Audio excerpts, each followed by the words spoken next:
welcome our friends,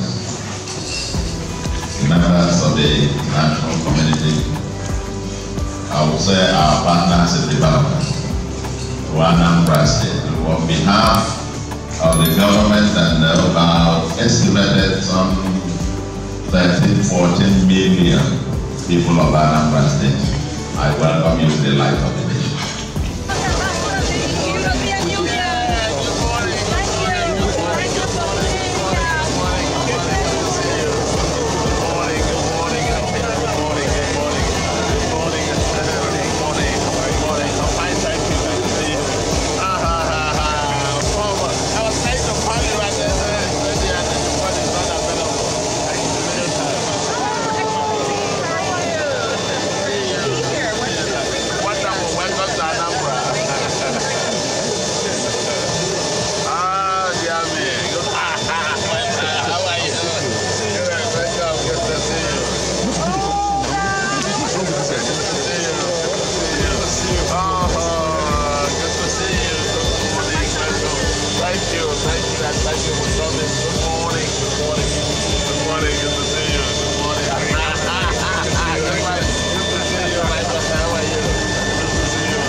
International community with federal government, with, if you like, the foundations and so on, happens to be at the heart of our strategy for getting Anambra. And I would dare to say for getting Nigeria. I know you all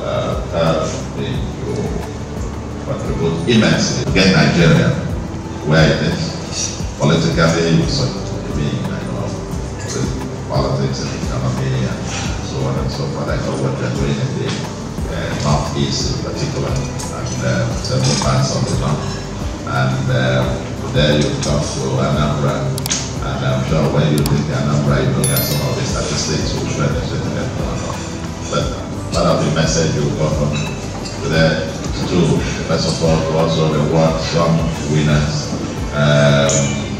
and then so they can keep up. And two, that several things are masked in the average. You know, when you look at the average, you may miss those who are the bottom billion, as it were. And that in Anambra, you also find part of that bottom billion. We say in Anambra that part of our future is in our mouths. We've had quite, of course, in the 60s, the MI operas of this world built one of the fastest growing regional economies in the world, founded on palm. And they built the cities of Onitsha, where we're going today, and still reputed as the largest market in West Africa. Built the University of Nigeria with campuses in Soka, Enugu, Calabar. And these cities, Enugu, Onitsha, Aba, Port Harcourt, Calabar, Umuahia, and so on, with industrial estates, running water, paved roads, electricity, well on the back of farm. But today, many of those infrastructure, industrial and so on, happen to be passed. I would say sometimes our future actually lies to a large extent in our past, so to speak, paradoxically. And part of it is we're trying to reinvent the farm economy now that the oil money has come down to 7. Used to contribute 70–80% of our revenue. Now since February this year, NFPC has remitted 0 to the Federation account. And we now have to learn to live in a world without oil money, at least for fiscal revenue. And for these people here in Anambra, we are largely an itinerant people.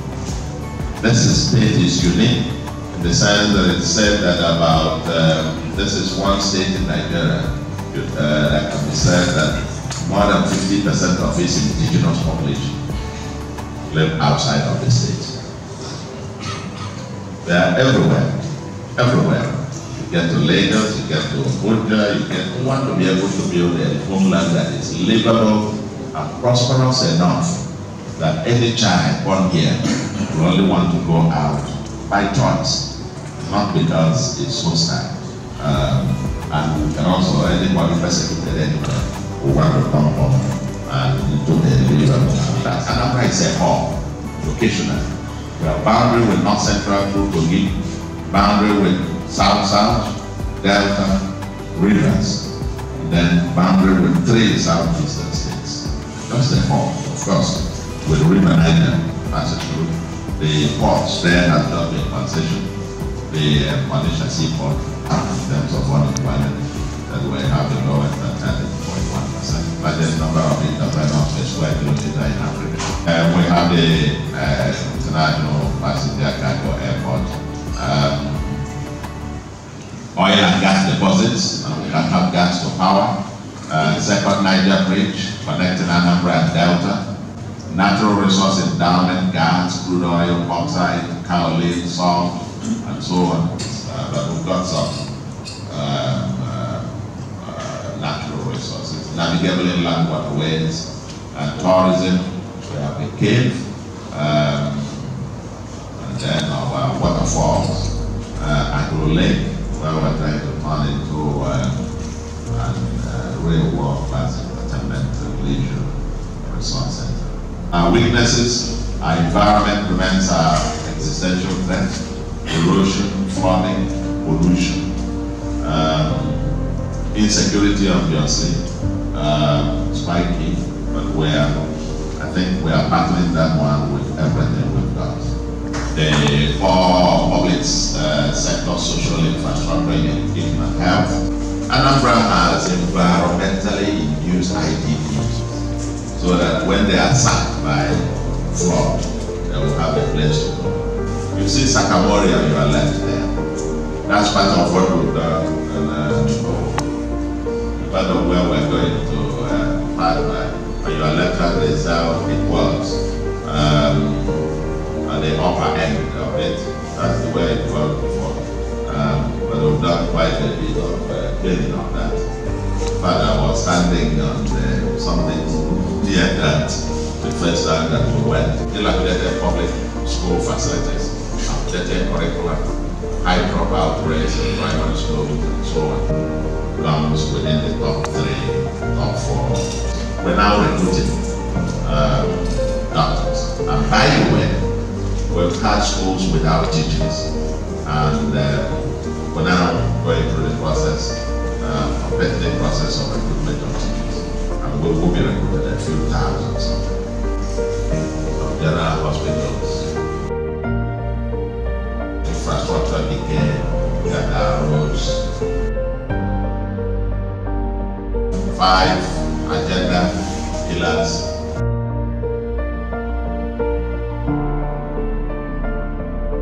And our final thing is to say, how do we plan to make this work in the context of zero value revenue?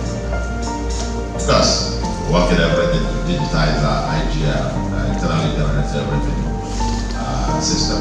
The biggest assistance of the international community to Nigeria when we were at the peak of oil boom was actually to help us use our own money wisely. You know, that in fact if we could double or triple the value for money, it's more than all that the international community could ever give to Nigeria.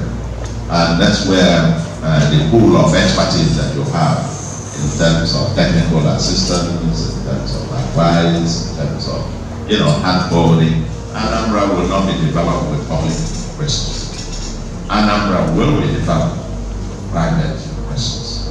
But we're putting every emphasis on private resources. That's how much is the state budget. It has. With the team we have here, even if we may not have all the sign all the checks, but I know you have to fast checks. But at the extreme, they know where we can find. I'm smelling money.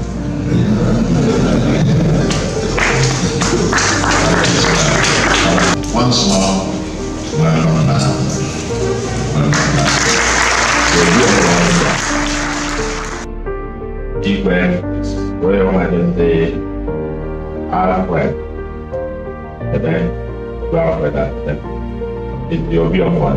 the traditional ruler of the ancient body, then we are coming to one.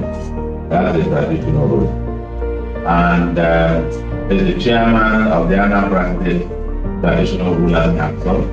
He's also the chairman of the Southeast of Nigeria Traditional Rulers Council. And we've come to the ancient kingdom, the palace of Obioma. And he may take it up. DJ.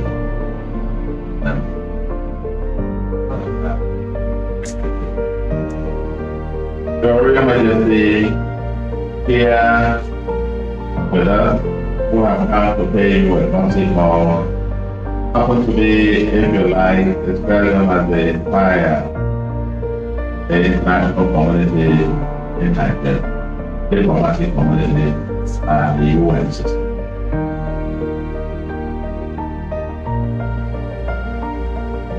Silted up to a level, but still not completed. About 1 kilometer down the road, still some 200-300 meters to go, for it to now empty into Idemmili River.